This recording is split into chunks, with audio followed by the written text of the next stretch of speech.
First Alert Radar, powered by Jim Hudson Automotive Group. At Parker's Kitchen, we go big, like our huge, crunchy, juicy, never frozen chicken tenders with an extra large serving of Parker's signature sauce at Parker's Kitchen. Live from Augusta, we're watching News 1226 this morning. We're taking a live look outside of our station this morning as we're still waiting for that sun to come up. But good morning, I'm Audrey Dick Herbert. We're so glad that you're joining us this morning. And man, it actually felt pretty good outside this morning, Chris. There's a slight breeze. It's still pretty warm out there. It does feel very nice. Warm, but not as muggy and humid as it's going to be here in a couple of months in the morning. But definitely a good start to your Saturday morning. It may not be as good of a finish. We do have the first alert in effect for today. This will be this afternoon and into tonight. It's not going to be a big severe weather outbreak, just something to be aware of, especially if you have outdoor plans. Severe thunderstorms a possibility. We had a few of those yesterday, as they saw in Edgefield County with all the hail that fell. Some areas did not see any rain. It could be like that again today. Most of us are going to get rain. However, most of us are also not going to get severe thunderstorms, but that chance is there, so that first alert has been issued. Your dog walk forecast looking pretty. Thanks, Chris. And the sheriff's office says Deputy Gavin White, who was shot in the face on Saturday, was released from the hospital and is now at home recovering. White was shot and Deputy Brandon Sykes was killed after attempting a traffic stop on suspect James Montgomery. The community has supported the deputies following the shooting, and Sykes' funeral is set for Monday. It will be at noon at the Columbia County Performing Arts Center. The procession route is on your screen now. It will start at the funeral home on Davis Road. Reverend John Kenny will officiate the funeral. The Columbia County Sheriff's Office says community members can line the route from Washington Road, Ronald Reagan Drive, Evans Town Center Boulevard, and Main Street to pay their respects. They also ask for your patience and understanding about the traffic delays during the procession. And we learned new details about the suspected shooter, James Montgomery. Montgomery's family says he has been building pipe bombs since he was a child. His family also says they have been trying to warn law enforcement about the weapons in his RV. Saturday's traffic stop wasn't Montgomery's first run-in with the law. He had an aggravated assault charge wiped from his record in 2022. And 12 on Your Side investigates has new information on what law enforcement knew about Montgomery Allen honoring deputies Sykes and White while speaking on the House floor. He says tragedy is a reminder of their commitment to selfless service, prioritizing others' safety above their own. While our community grieves this tragic loss, I'm reminded of John 15:13. Greater love has no one than this, that someone lay down his life for his friends. Please join me in praying for Deputy Sykes' wife, Amber, their daughter, Lindsay, and all of Brandon's loved ones as they continue to mourn this fallen hero. He continues on to say, please also join in praying for a swift recovery for Deputy White, as well as Sheriff Whittle and the entire Columbia County Sheriff's Department. And former Georgia State Representative Ben Harbin has died. The Richmond County coroner says he died of natural causes and it was not a suspicious death.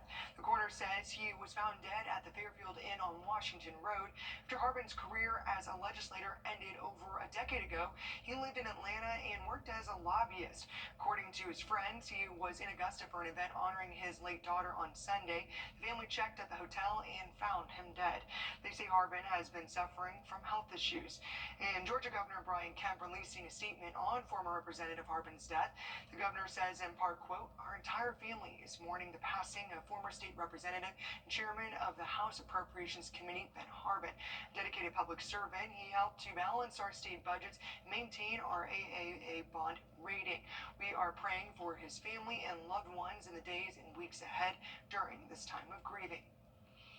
And parents, listen up. Our national investigative team went secret shopping and shows you just how easy it is for your kids to buy vapes or e-cigarettes online. National Consumer Investigator Rachel DePompa reveals the growing abuse of these products among teens and the loopholes retailers are exploiting.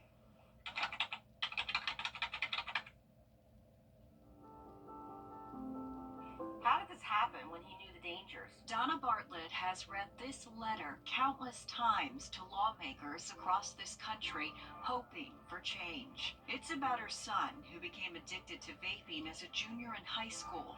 He went from a straight-A student and star athlete to struggling with school and having respiratory issues. I don't want to ever have to see another parent go through seeing their son or daughter gasping for breath on a field that they used to dominate.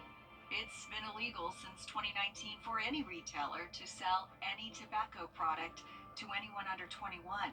That law includes e-cigarettes, also known as vapes. A lot of the kids are getting them illegally. I mean, you can go online and buy stuff. Bartlett is right. We were able to get through easy age verification questions on multiple websites that sell vapes.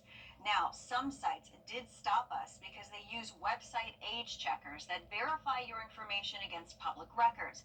But not every site does this. Some online vape sellers never even asked our age. Within seconds, we had our carts loaded and ready to pay. But what we found on social media was even more alarming.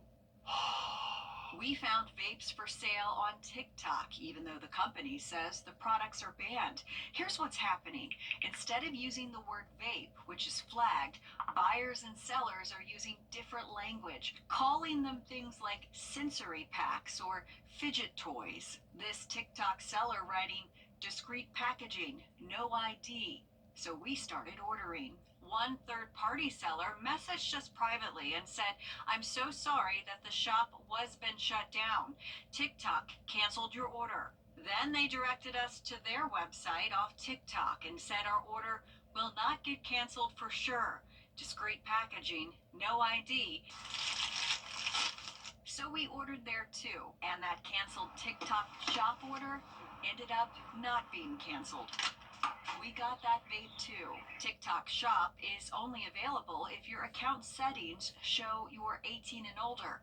After we showed TikTok what we bought, a company spokesperson told us, "We strictly prohibit these products for sale on TikTok Shop and have banned the sellers offering the identified products. The shops we bought from are gone." Do we have an e-cigarette problem in this country when it comes to kids? Yeah, we have a significant problem. These boxes arrive almost daily to Dr. Michelle Peace's forensics lab at Virginia Commonwealth University. They're filled with vapes confiscated from students at schools across Virginia. There are some school systems that have told us that they think that as much as 40 to 50% of their students are vaping. In 10 years, she and her students have analyzed more than 4,000 products.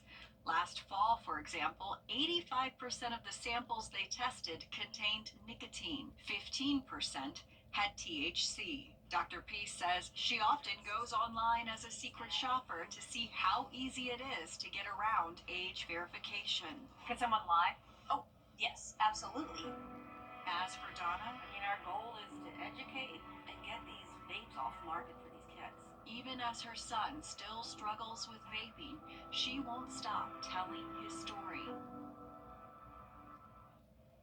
Dr. Peace tested the vapes they ordered through the mail, and she says they do contain nicotine. We reached out to Geek Bar for a comment, but did not hear back. To read the FDA's full response to our questions about vape products, visit investigatetv.com. Well, so far so good for you Saturday. Here's a live look off toward the east. Sunrise will be at 6:38 today. Should be a beauty. Looks like clear skies right now. It was a hot one yesterday, the high 89, then a few thunderstorms popped up in the afternoon. We do have a first alert that goes into effect this afternoon as thunderstorms could be on the way. We'll have a look at your weekend forecast coming up. And looking for something to do, here's a few events for you to check out. We'll be right back.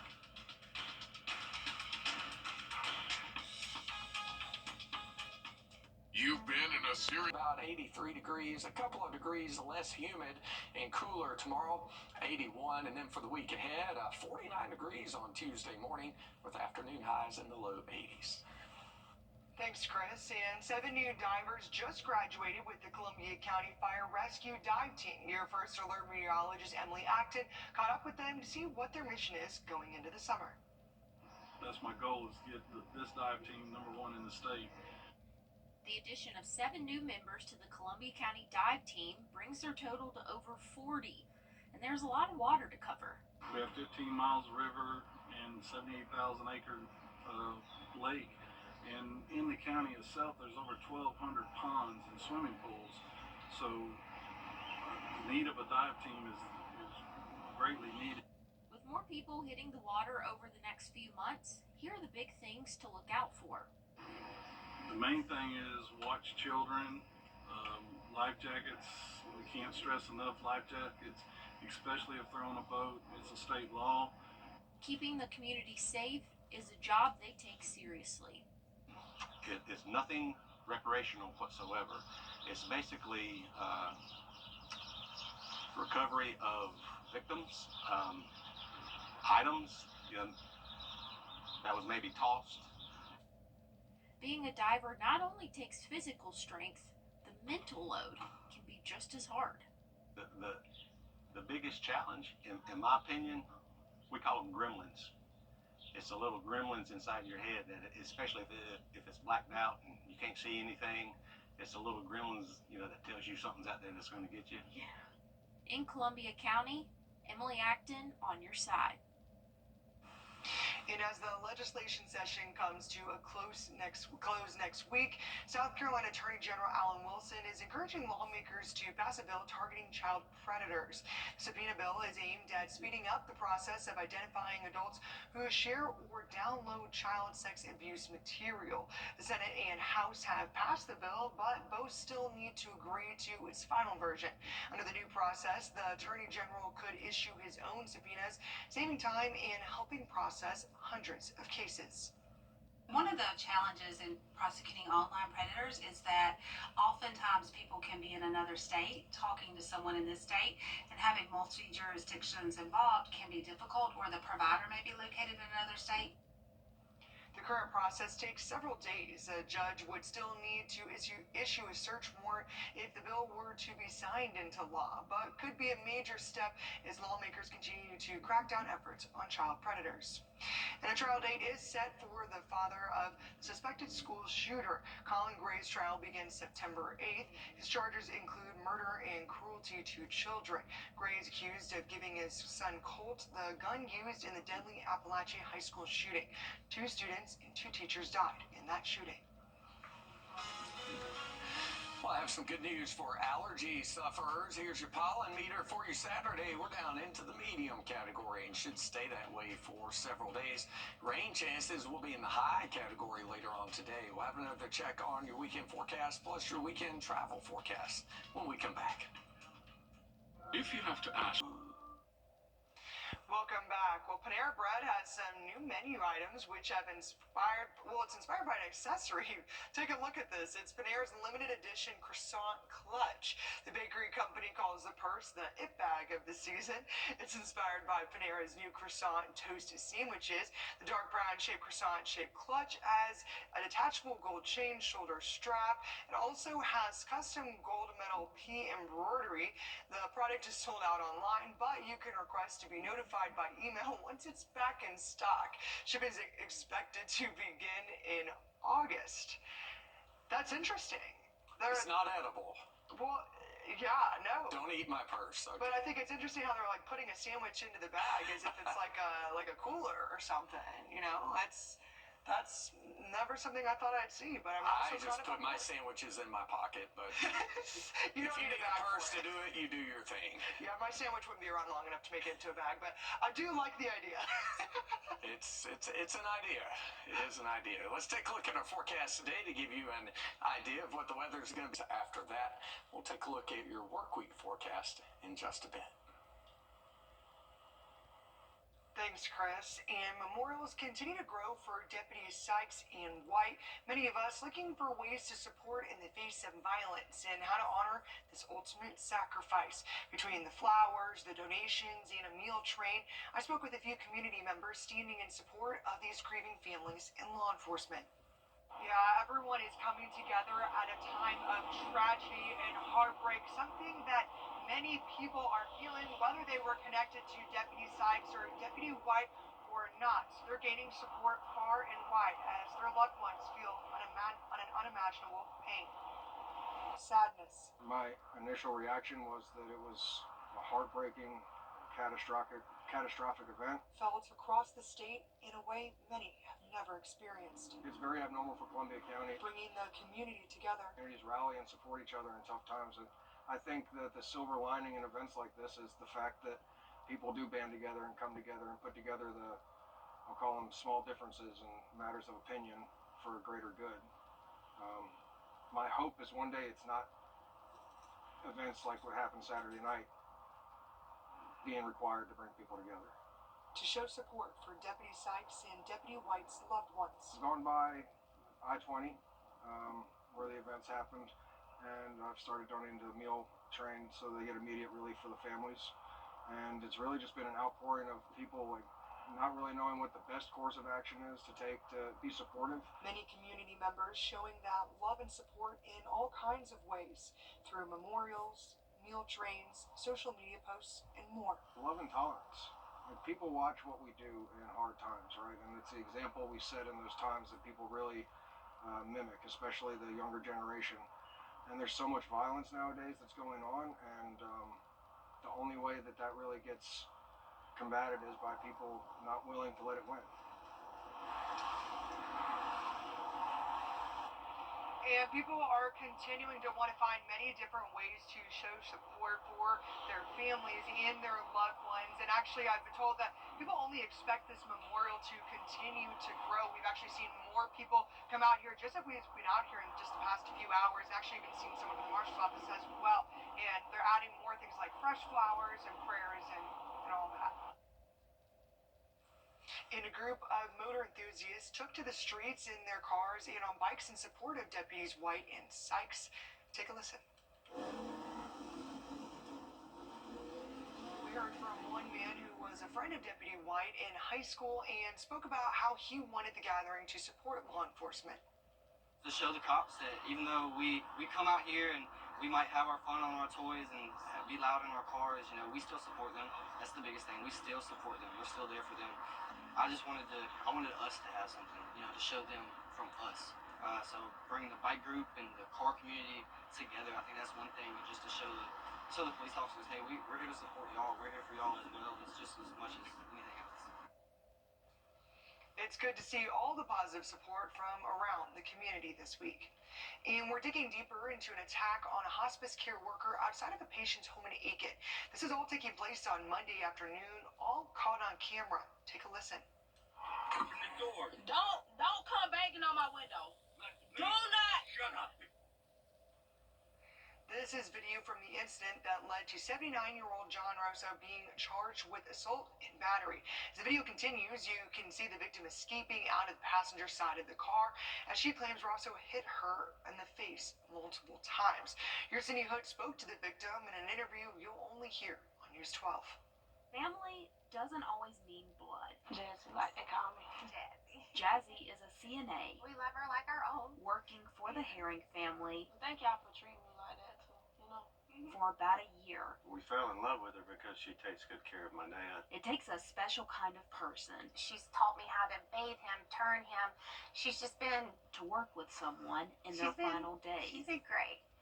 Thank you. Y'all made me proud. I know. They don't have to say it, but you feel that love. We can't imagine it without her. And so after the situation, all I hear is like 3 loud knocks, y'all. The knocks were so loud. Now it's like every time I hear something loud, it's kind of traumatizing because it's like, what is it like, you know? The video continues on for several minutes. Every time I close my eyes, I think about him. I see him in my head every time I close my eyes. It's like, You see Jasmine eventually escaping out the car. She was here to care for my dad like she's been doing for an entire year. And Josh and Meredith coming outside. So we felt it was important to make sure that we know that this story is Jazzy's story, not ours. thank God for Josh and Meredith. You know, they can say all day long they're not going to make it about them. It's about us because had they wouldn't have been here, no telling how far it would have escalated, you know, or what could have possibly happened. Because in the end, family takes care of family. In Aiken, Sydney Hood on your side. And data from the American Nurses Association and National Nurses United shows, sadly, that violence against those in healthcare is not uncommon. Among some of the stats, National Nurses United says just over 80% of nurses reported experiencing violence in its 2023 report, with those ranging from physical abuse to verbal threats. And the American Nurses Association said 1 in 4 nurses reported being assaulted. We have a link to resources addressing healthcare workplace violence on WRDW.com. And Super Bowl champion, author, and Georgia Reed's coach Malcolm Mitchell spoke at a Rise Augusta event at the Augusta Richmond County Library. Rise Augusta is one of 10 recipients of the Georgia Reed's Community Award, represented by the Georgia Council on Literacy. It recognizes its impact on youth literacy with a $25,000 grant to strengthen literacy initiatives. We spoke with Mitchell, who has advice for parents who are trying to get their children to learn how to read. First thing I'll say is you can't give up. It's difficult and it's not an easy process. It's delayed gratification. It takes time. Don't give up. The other thing I'd say is make it relevant. For me, it was me understanding how reading could be used to help me get where I wanted to be in life. That made the biggest change and excited me in investing the time to get better at that skill. Mitchell has written 2 books called The Magician's Hat and My Very Favorite Book in the Whole Wide World. Augusta Richmond County's Director of Planning Development, Carla Delaney, is resigning after working 10 years with the city. In a letter to commissioners and the city administrators, Delaney says Augusta has been her home for many years, and it's been a privilege to work here and contribute to the community's growth, sustainability, and development. She also mentioned some projects she took on while here, including the development of Beacon Station and the comprehensive plan. Her last day is May 30th. In South Carolina Department of Corrections Director Brian Sterling is stepping down after more than 11 years of service. Sterling will now serve as the U.S. Attorney for the District of South Carolina. Sterling is the longest-serving prison director in the country. He was first appointed by former Governor Nikki Haley in 2013 and reappointed by Governor McMaster in 2019. And a man wanted for multiple charges, including child molestation, out of Florida was arrested in Wilkes County. 69-year-old William Allgood was arrested for 3 counts of child molestation, production of child pornography, possession of pornography, and use of two-way communication device. Investigators say he's in jail waiting extradition.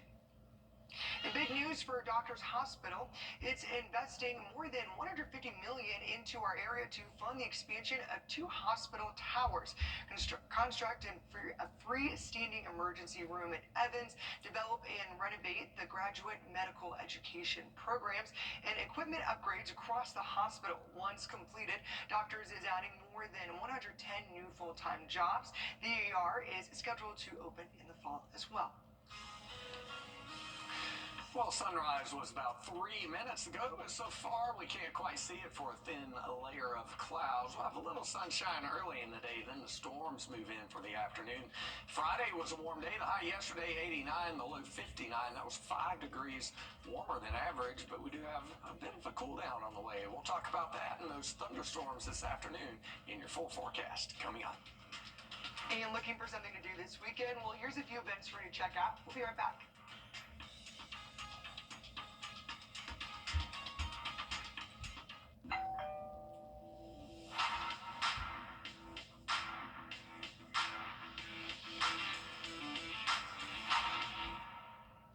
Answers to your An early morning shower tomorrow, then sunshine for the afternoon and 81. Kind of cool to start the work week. We'll drop down to 49 Tuesday morning. On your sideline, sponsored by Chandler Law Firm. Well, all good things must come to an end. Thursday night, Harlem Baseball's 44-game win streak was snapped by Whitewater, ending over a year's worth of wins for the Bulldogs. That loss came in Game 2 of the GHSA playoffs, forcing a sudden death Game 3 Friday afternoon. Harlem turned the page quickly, looking to start a new win streak on the road to a third straight state title. Bottom of the first, Will Holder is going to knock this one into left, just a few feet short of the track, and a home run. Still good enough to bring in the first run of the ball game. Harlem would add on another in the bottom of the first to make it 2-0 early. To the bottom of the third we go. Whitewater looking for the pickoff at first, but instead of finishing it off, the play goes to home, and the baseball is not there. The Wildcats catcher goes flying into the dirt as another Bulldog crosses home plate. Harlem would add and hold that early lead, knocking Whitewater out of the playoffs in Game 3, 5-2. Coach Jimmy Lewis's team keeps its hope alive for a three-peat. Harlem will face Pickens in round 3 next week. Over on the pitch in the GHSA Boys Soccer Playoffs, ARC hosting Chess City in round 2 Friday night. The Musketeers still seeking their first state title since 2005. ARC rarely saw the opposite side of the field the entire first half, but they finally got their chance with 5 minutes left before the horn. This corner kick sets up the first goal of the game, and the Musketeers were on the board and amped up after playing keep away nearly the whole first half. Chess City would notch things at 1 apiece in the second half, eventually leading to PKs to decide a winner. The Musketeers sadly fell just short in those PKs, ending their season in dramatic fashion against Chess City. And just down the road from ARC, Aquinas hosting Wesleyan in round 2. I wish I could show you the only goal that Aquinas netted in this one, but sadly I had just pulled into the parking lot and barely missed it. But they notched the game at 1 apiece. Wesleyan poured on the goals in the rest of the first half. They took a 4-1 lead into the locker room. Aquinas' season comes to an end in round 2 as they fall 5-1 to Wesleyan. As you can see, spring sports are in full